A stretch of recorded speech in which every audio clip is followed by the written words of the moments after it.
Hello students, in continuation of the previous discussion, I welcome you all for the next few treatment which are carried out on the sludge for its safe disposal.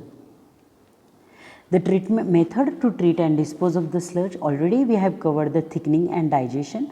Now let us see the conditioning, dewatering, drying in this particular video. Sludge conditioning. Sludge conditioning is mainly to improve its dewatering characteristics. The two methods most commonly used for sludge conditioning are chemical conditioning and heat treatment. Under chemical conditioning, the process of adding the certain chemicals to the sludge which result in coagulation of solids and release of absorbed water.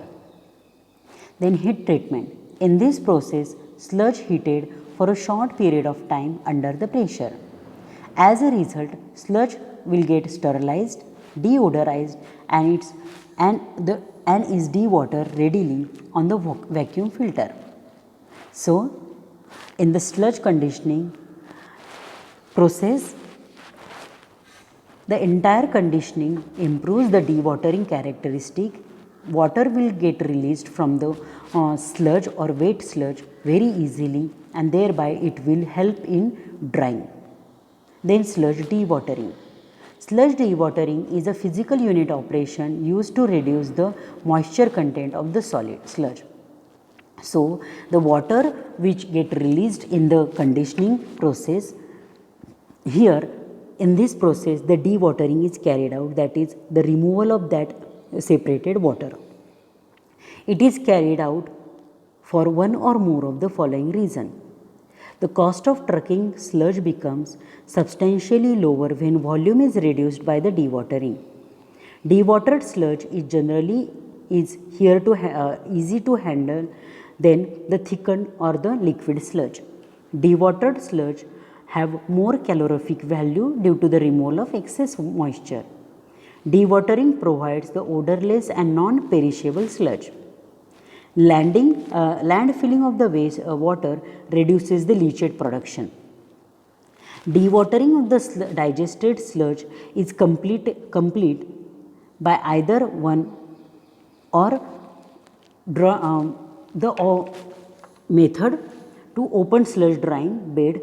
Three mechanical methods. First is air drying, open sludge drying beds and mechanical method.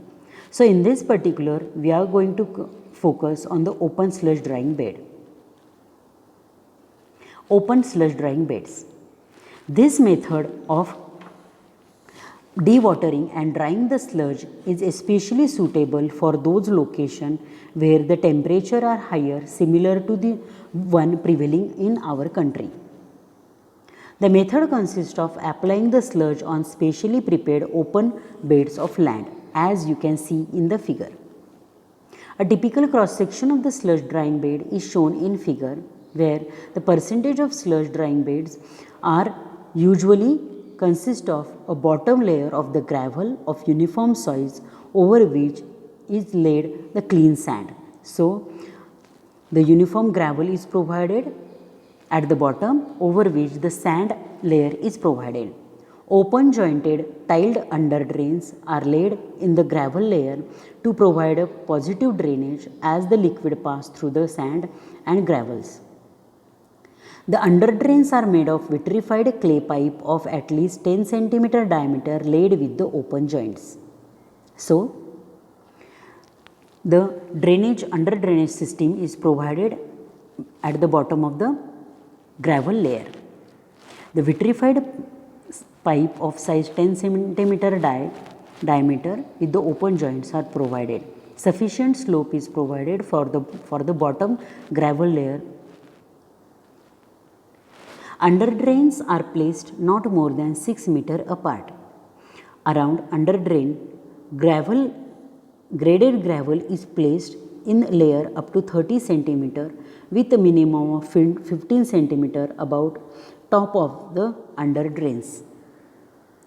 At least 3 cm of the top layer should consist of gravel of 3 to 6 mm size, clean sand of effective size 0.5 to 0.7 mm, An uniformity coefficient not greater than 4 is placed over the gravel. Depth of sand may vary from 20 to 30 centimeter. Finished sand surface should be leveled. Drying beds are commonly 6 to 8 meter wide and 30 to 45 meter long. Multiple discharge points, as shown in the figures, should be provided with the large sludge bed to reduce the length of the wet sludge travel. In order to have a feasibility in the operation, beds should be at least 2 in numbers.